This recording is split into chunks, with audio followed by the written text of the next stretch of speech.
Right, to just start off this video, I made the last video I inspected the rear suspension upper arm on the right hand side of the vehicle, which is driver's side UK, and I realised there was a problem with the front bush, the larger bush, rotating in its mounting. Now I just assumed that the best way to fix that then would be to replace the bolt and the locking nut at the back, which I did, and then for some reason when I was putting it on, this got to a certain torque and then just carried on spinning. Really annoying. I can still hear the suspension bush twisting in the suspension, so it just really annoyed me, if you want my honest opinion. So I went and bought some new parts. I managed to get an original Land Rover one of those. I thought the supplier was sending me an OEM bolt, which they haven't done. Slightly miffed about, because the Land Rover ones are that kind of that sort of dull zinc, which generally I prefer, although the one that has been supplied does have the correct sort of 10.9 high tensile strength, so I'm hoping that this bolt won't fail. I'm also hoping that this is better than the sort of NAFA one that I bought. Seems like a lot of the people on the well-known auction website are selling this particular brand when you order Land Rover stuff. Not convinced that it is the best quality, but at the moment I just don't have time or really the capacity to sort of deal with it properly. The other thing I discovered that was damaged was the upper bush, like the rose joint here on the hub. So I bought a mailer, whatever you call them, a nice replacement one. This is really good value for money on well-known auction website. It is new, it's just got a little bit of sort of corrosion on it from being in the box, but as in, you know, it's just sitting in a box. But it's brand new and it looks really good. It feels very heavy and substantial, so I'm going to have to work out how to get that out, and so that'll be my project for today. Hopefully things will go well. I'll be able to get the other one driven out with my various pullers, and it won't give me a massive headache, I hope. And then this should be relatively easy. So I'm probably going to use this is not the right width, but probably just going to find another sort of random bolt that's the same width as that, push the one out that's in the suspension bush already, and then so it holds it in place, and then just push the new one in to push it out. Going to try and make sure there's no slip on the threads of this, and fingers crossed it will torque up and not go wrong again. So let's see what happens. Right, we're here under this. So this is the front rear upper arm bush, and this is like what we've got. So I've actually got a spanner on, this side, and it basically is coming undone with the spanner. I just pushed it and it came undone, so it definitely wasn't torqued up. But I can also see, I mean, it's probably hard to see on the camera. I don't know if I zoom in whether it will let me zoom in. You can see, I mean, that does look a bit damaged to me, as if the blinking bolt is threaded. But you know, it's a combination of these parts are not these are not Land Rover ones. So I do often sort of preach about it, and on the other side I had a Land Rover bolt and just went on without any kind of, you know, questions. So I do wonder whether the sort of third party ones are ever quite as good. I don't necessarily think, looking at this rear sort of locked captured nut thing, it looks nothing like as good quality as the Land Rover one. Now that's my fault for buying it in kit, and that particular brand which I showed you earlier, yeah, I guess it's cheaper, but look, I've had to do the job twice, so what's the price in my time and my general sort of mental health to have to do a repair twice? Slightly mind-numbingly annoying, if you want my personal opinion. So not impressed that this will just undo on a spanner, you know, although it's stiff now because it feels threaded. So I've just got to try and get this off, which I'll continue to do, but I wanted to give you a nice close-up shot of what's going on here. And then the other thing we're going to try and address, if I can, oh, see, it's actually sunny on this side, which what are you doing? There you go. So it's actually sunny on this side, so it all suddenly goes washed out. We've got this knuckle join thing in here, which when I took it off last time, this side had a hole in it. Now, probably fine in the summer when it's not really raining, but it is now coming to winter, so that will just kill itself over the winter. A bit of salt goes in there, corroded, and probably makes it much harder to remove. So what I'm going to try and do is remove it and replace it, depending on how strong I feel and how well it goes. Obviously it's not going to come out without a bit of a fight, because it's been in there 17 years, and of course it's a Land Rover, so when was anything that you did on a Land Rover nice and easy? So we'll see how we get on, but first things first, I've just got to get the bolt in on the other side.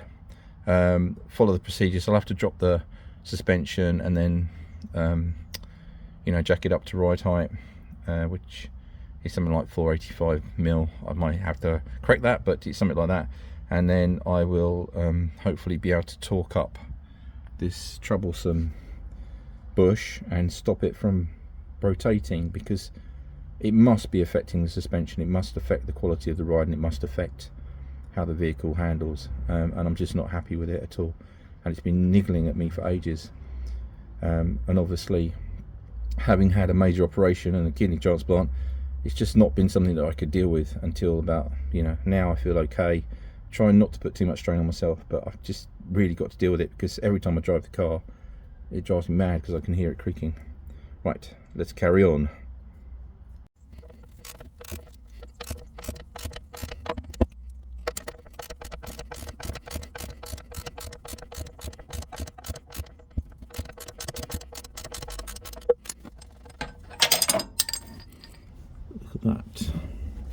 That is nasty. You see that? That is nasty. Unimpressed. Right, just got to work out whether this will actually come out without anything dropping out. I'm a bit concerned that if I pull it out, that's going to move. So I might see if I can put in the old bolt that came out. See if we can do that, just as a sort of stopper kind of thing, and then sort of put that one in, and then we come to push the other one through. It kind of shouldn't drop out. Yeah, very unimpressive. So the end of this bolt, if we can get it in focus, look at that. That is just threaded.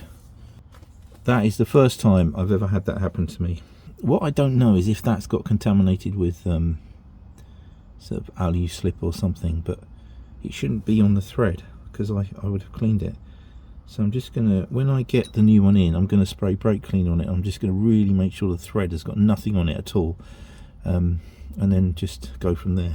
I can just push the other one in while this is not moving around, and hopefully just to get it to come through. So I've got, if I can get this out,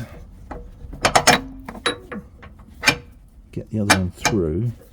I'm hoping that using the proper Land Rover thing, it's not going to disintegrate between them.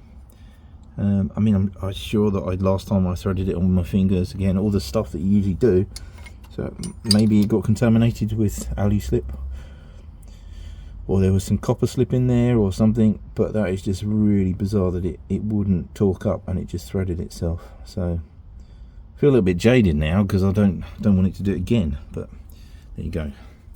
What can you do? You've got to put a new one on, so fingers crossed. I mean, didn't do it on the other side. Bizarre. Brake cleanup. Clean toothbrush, just to make sure 100%. Rotate it round a bit.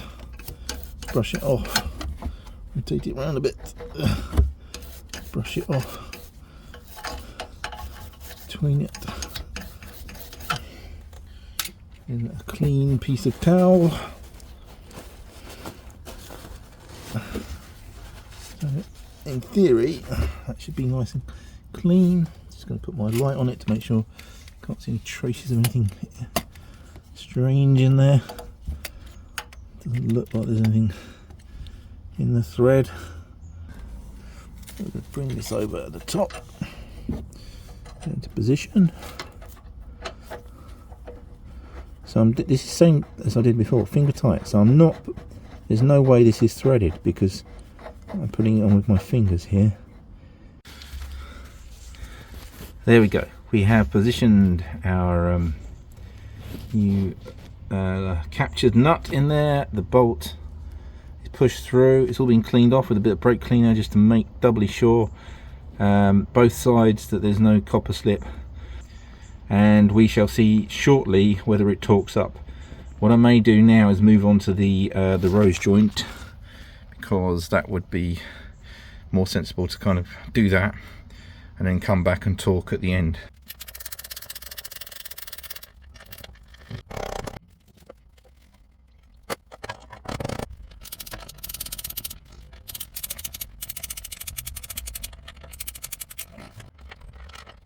Right, so here is our magic split. So I've realised that looking at the other bush that the corroded bit around here is the external face of this bush. So I'm going to try and give it a good clean up with my wire brush on the drill. Doesn't matter if I damage this anymore because it's coming off, so just got to try and get this cleaned up so that when we start pulling it out, it's going to hopefully not give us too much grief. Well, that does look pretty bad, but there you go. We will see what happens. Because the other thing I've realised is that I'm putting stress on all these bits of sensor cables and things, so I better just pull these off so that they don't get pulled too tight.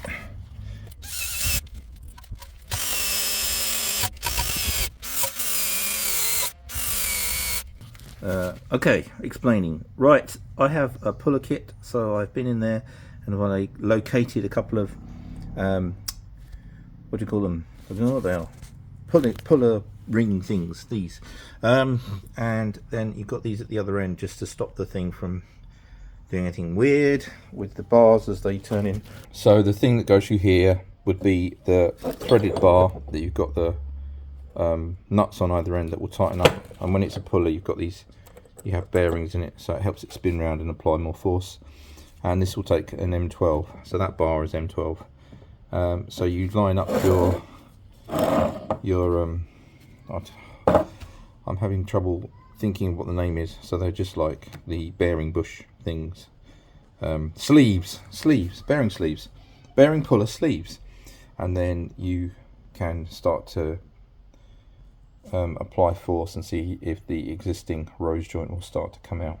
Slightly suspicious that it won't, but there you go. Got lots of nice spanners and extenders and bars and things, so I reckon in the end, give it enough force, it'll break the rust and it will start to pull out. So there we go, that's where we're going to get to next. Right, so we have ourselves set up now. I haven't shown you doing that, but I mean it's pretty obvious. You get your sleeves on, the wider one and the narrow one, position them the way round you want them, then get them start to get them set up, and then you're going to wind one end. Well, I'm going to wind that end because it pushes up and pushes the hub back in rather than pulling it off, and then you hold the other side steady and see what happens. Don't know if it's going to work, possibly not. Like we said, it's very old and rusty, so let's see what happens. I expect there might be a bit of rust that breaks off and makes a noise, but I'm not sure that the actual like to put the spanner around the way. Not sure if the actual rose bush thing is gonna, or the hub bush is gonna actually start to come out, but let's have a go. Now, weirdly, it feels like it's actually moving, but it could just be the rust going. Let's see. Nothing I've ever done on this car has been that easy, so I'm suspicious that it's just pushing the sleeve over the top of the bush, if you want my honest opinion, which I think is what it's done. And now it's going to make it a pain to take that off.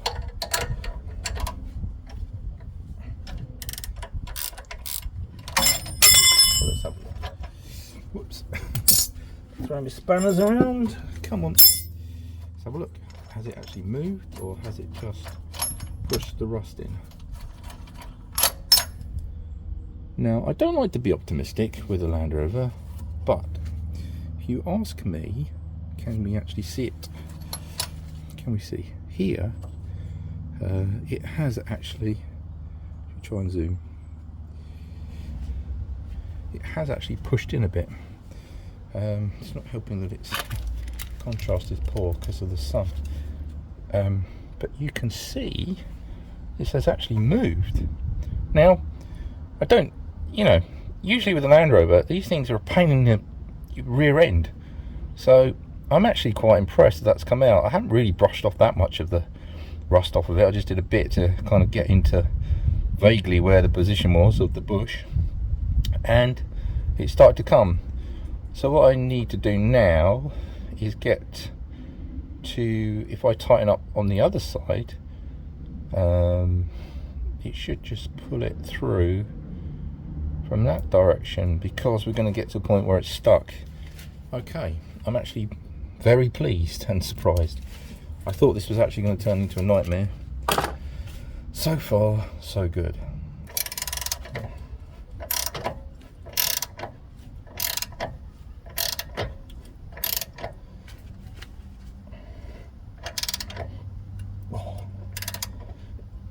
It's a bit tight now. So we can see that is definitely coming out. So I think what I've got to do is just get a no, it's still on the zoom. Turn the zoom off. Yeah, trying to make better films and I'm still doing it wrong. Right, so this has definitely come out. This is going in. This sleeve's a little bit small, so I might just get a bigger one so I can push it a bit wider, so it's not moving around so much. So I'm going to find one that's hopefully maybe a little bit bigger than that one. Let's see what happens.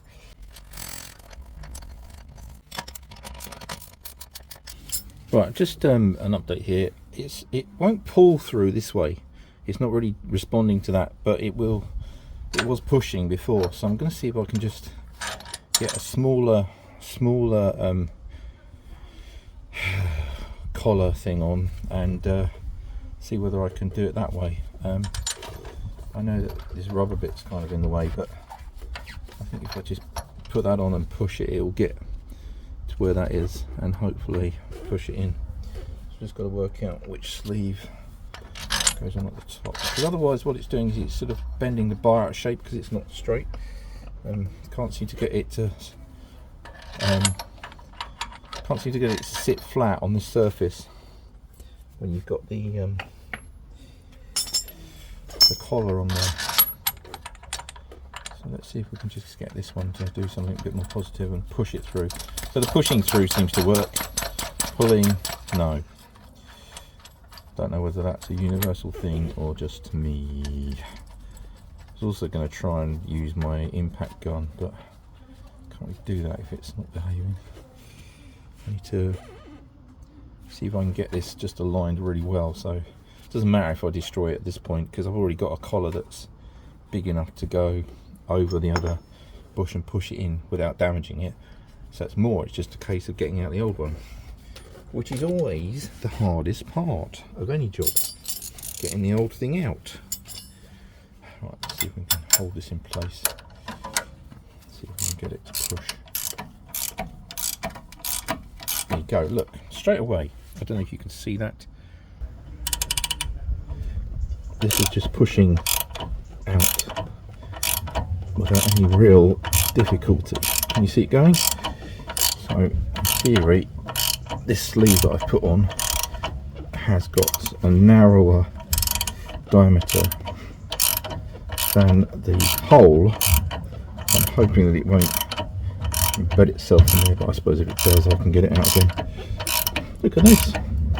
So it likes being pushed, but it doesn't like being pulled. I think with a little bit more it should be coming out. Hallelujah. There you go, top tip. Don't pull a rose joint out, push it. go. Wow, I'm impressed that this old rusty rose joint has come out. So that's good. So inside it's not corroded, but it's just the actual rose joint that's damaged. So we've got to see if we can get this off. It's the most success I've had with this kit. Maybe I was using it for the wrong things. Look at that. There we go. Draw that. And there is our knackered upper suspension rose joint. So that's come out that way. Does look like there's a bit more on that side than on that side.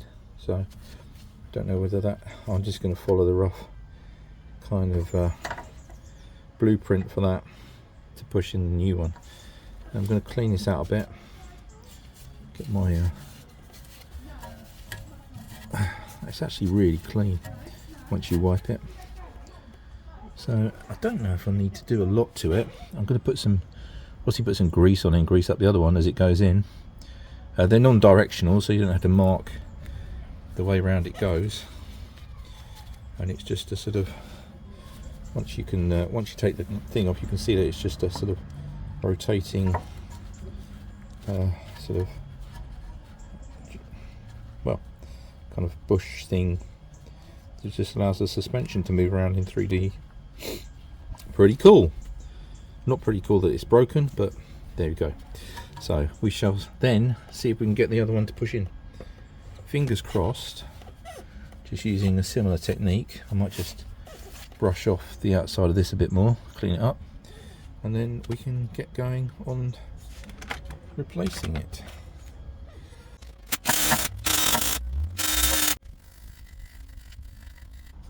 I think in this case I'm just going to use normal grease to put this in. I don't really see the point of using anything else. I don't think it'll make a lot of difference. Theoretically, seeing as the other one wasn't actually that difficult to push out, this one shouldn't be too difficult to push in. And I've got the old bush as my kind of guide. I know that it came out from that direction that way, so the way they installed it has definitely got a wider bit on the rear. There's a wider lip on the rear than on the front, so I guess we're just going to roughly match that up.